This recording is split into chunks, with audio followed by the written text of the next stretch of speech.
Nous, on commence par la situation sécuritaire dans le Nord Kivu. 5 villages du territoire de Lubero ont été repris par les forces armées de la RDC. Ces villages étaient occupés depuis plusieurs mois par des rebelles rwandais de FDLR et de miliciens Maïmaï. Les responsables militaires affirment qu'il s'agit du début d'une opération de restauration de l'État dans cette zone du pays.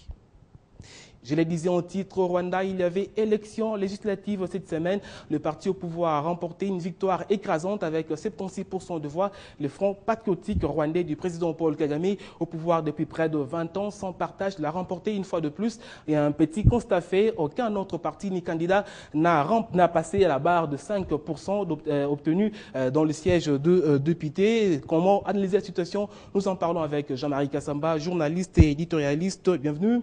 Merci. Alors, première question, quelle lecture avez-vous fait de ces élections au Rwanda?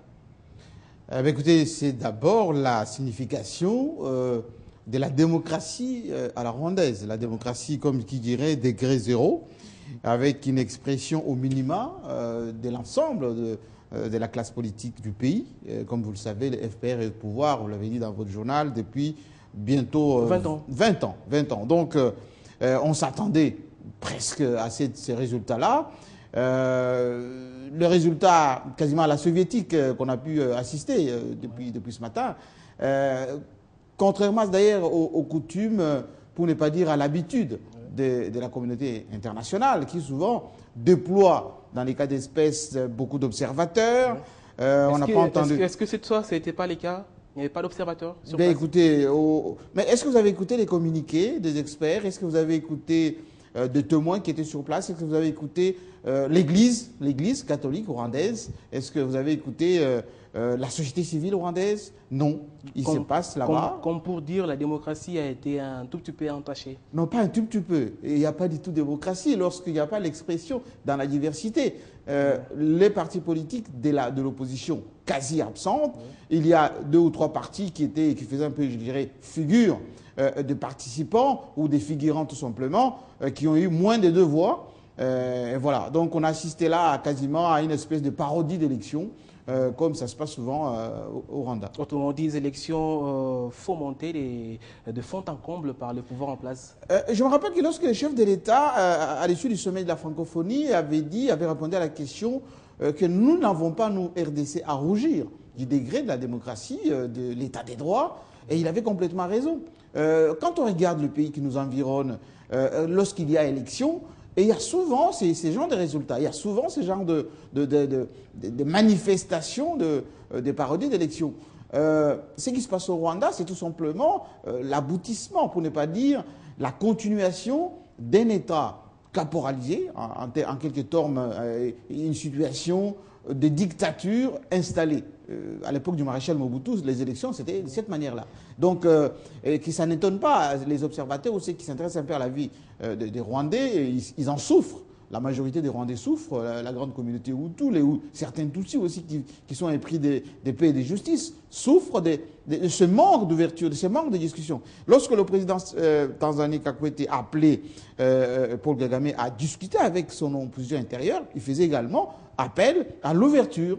Voilà. Et c'est maintenant qu'on doit attendre de l'Union européenne, de la communauté internationale, de beaucoup d'observateurs, du Human Rights Watch, du Centre Carter, des observations par rapport à la crédibilité des élections législatives au Rwanda. Est-ce qu'on peut dire que ces élections auront des effets pratiquement dans la vie politique rwandaise et surtout dans le pays voisin, notamment la RDC? Au Rwanda, quasiment pas, parce que ceux qui sont anti-Kagame sont quasiment aujourd'hui bien organisés pour essayer de décrédibiliser un peu tout cela, de continuer de leur manière. Ces élections sont une preuve que Kagame a encore anéanti, écrasé pratiquement ses opposants. Ça démontre effectivement que il n'y a pas là ce qu'on appelle la démocratie au vrai sens du terme, il n'y a pas là l'esprit d'ouverture, de réconciliation nationale, il n'y a pas là un État des droits modernes. Il y a tout simplement un pouvoir militaire qui essaie de faire semblant, n'est-ce pas, faire semblant d'organiser des pseudo-élections pour essayer de montrer à la face du monde qu'on fait des choses. Mais nous, ici au Congo, on organise On organise des élections, on organise des contradictoires avec les débats politiques, etc., etc. Par contre, l'opposition rwandaise à la diaspora est encore plus forte. Est-ce que vous pensez qu'elle aura de force, de moyens, des ressources pour en tout cas contrecarrer Kagame? Mais je pense que l'opposition rwandaise commence à s'organiser maintenant. Oui. Il suffit de voir ce qui se passe au niveau de l'Europe, au niveau de l'Europe du Nord, au niveau même de l'Afrique. Oui. Il y a une forte communauté en Tanzanie, il y a une forte communauté en Afrique du Sud. Oui. Les militaires qui étaient avec Kagame autrefois aujourd'hui s'organisent de manière à ce que la vie politique s'organise un peu d'une manière beaucoup plus structurante, plus encadrante, plus inclusive, c'est le mot qu'on puisse dire. Et vous allez voir que ça, on va finir par la situation à la Arusha. Vous savez, Arusha, oui. En 1994, il y a eu négociation à ce moment-là, il y a eu concertation à la rwandaise à l'époque avec Habyarimana, et on va s'acheminer tout bonnement vers cela. C'est pour cela d'ailleurs que les successeurs de Kagame, on a parlé de James Kabarebe, de Mushikwa et les autres, s'organisent maintenant de rencontrer en catimini leurs opposants, les Hutus en particulier, pour discuter un peu de tout cela. Et dans la question, cette fois, en tant que directeur général de Télé 50, on aurait appris que votre chaîne, Télé 50, a été piratée à Kigali. Quelle est votre réaction? Que pensez-vous de cette... Bon, d'abord, je dois remercier nos nombreux téléspectateurs qui nous suivent en direct à Kigali et dans la sous-région. On les remercie vraiment et nous sommes de tout cœur avec eux dans cette situation, un peu, je dirais, de manque de liberté d'expression qu'ils vivent. Mais malheureusement, le pouvoir de Kigali a utilisé mal ce qu'on appelle la guerre médiatique. Donc, Télé 50, c'est une chaîne d'information qui propose aux téléspectateurs la situation réelle de notre pays. Alors, ils enregistrent nos programmes, essayer de faire ce qu'on appelle la propagande gratuite en Guinée-Rwanda, où ils tournent en dérision la reconstruction du pays, l'intérêt pour le commandant suprême, c'était le chef de l'État du Congo, de s'intéresser à la population de l'Est. Dieu sait combien le chef d'État ne dort pas matin, midi, soir pour que ce peuple retrouve sa dignité. Mais bon, on va essayer d'un peu de leur répondre assez timidement, enfin, pas timidement, mais avec beaucoup plus de responsabilité pour leur faire comprendre que tourner en dérision une télévision qui fait ce genre de travail, ce n'est pas bien. Et d'ailleurs, si on va être un peu plus sérieux, on va essayer de poursuivre en tant qu'auteur de nos images, de nos productions, tous ceux qui piratent, parce que la créativité a un prix. Voilà, il ne faut pas qu'on joue avec la créativité. Monsieur Jean-Marie Kamsamba, merci à vous d'avoir été notre invité dans ce journal. La gestion du port des Matadi au centre d'une rencontre de membres du gouvernement ce mercredi.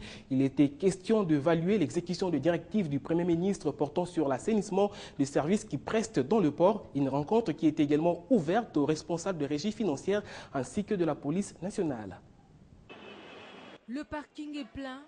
La presse en attente et à l'intérieur du bâtiment se prépare une réunion importante.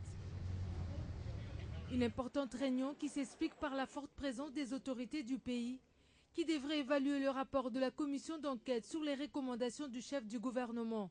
Il y a quelques mois, Matata Ponyo avait de lui-même constaté un dysfonctionnement au port de Matadi, caractérisé par une multiplicité de services et une fraude douanière indescriptible.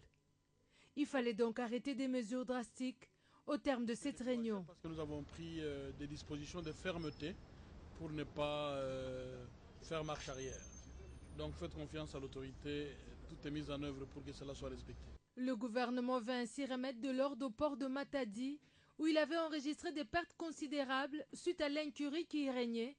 Pourtant, ces ports est d'une importance stratégique dans l'économie de la République démocratique du Congo. On se rend à présent à la primature. Augustin Matata Ponyo a échangé ce mercredi avec les femmes entrepreneurs de la RDC, accompagnées par la ministre du Genre, Famille et Enfants, Geneviève Inagossi. Ces femmes, représentées par Eliane Moukeni, militent pour le droit, mais également pour leur participation politique. Cette rencontre a été sollicitée en marge de l'organisation de la 5e édition de la foire de l'entrepreneuriat féminin par la Commission nationale des femmes entrepreneurs de la FEC. On écoute tour à tour les ministres du Genre et la représentante de l'organisation. Les femmes entrepreneurs ont posé des problèmes spécifiques dans leur secteur, notamment le problème d'accès au crédit, le problème des fiscalités, des parafiscalités, le problème de l'exercice du petit commerce, mais également le problème des promotions des femmes et de droits. Les femmes qui militent dans la participation politique des femmes ont soumis des problèmes également de la représentation de la femme dans les instances de prise de décision. Et nous avions avec nous une représentante des femmes de l'Est du pays qui a parlé des problèmes spécifiques du cycle des conflits armés à l'Est et ses conséquences sur les femmes et les enfants. Je pense que le Premier ministre a été très attentif à ces différentes préoccupations. Il nous a donné des réponses claires, précises et avec des promesses sûres. Donc nous attendons la prochaine fois à commencer des séances de travail avec la ministre et aussi nous a conseillé quelques conseillers avec qui nous allons travailler. Donc on est vraiment satisfaites. Vous voulez connaître le problème qui se pose dans le secteur judiciaire congolais? Alors vous pouvez jeter un coup d'œil dans un rapport qui les décortique en détail, lancé par la Fondation Osisa et le projet pour l'observation et le plaidoyer sur la gouvernance en Afrique. Il recommande à l'État de reprendre son rôle régalien de planification et de veiller à une indépendance plus effective du pouvoir judiciaire. Le rapport a été commandé par Osisa et par Afrimat. La justice congolaise aujourd'hui souffre de beaucoup de maux. Corriger les faiblesses du secteur judiciaire congolais et de la légalité des actes réglementaires, telle est l'essence du rapport de la Fondation Osisa et d'Afrimap qui dresse un tableau éloquent des écueils qui affectent la gouvernance du secteur judiciaire en RDC et sa capacité de répondre aux besoins d'accès à la justice de la population congolaise. Le rapport fait un état des lieux sur le secteur de la justice en RDC. Vous savez que la justice est un secteur prioritaire, c'est un pilier pour la démocratie. Un secteur de la justice dont la gouvernance correspond aux normes.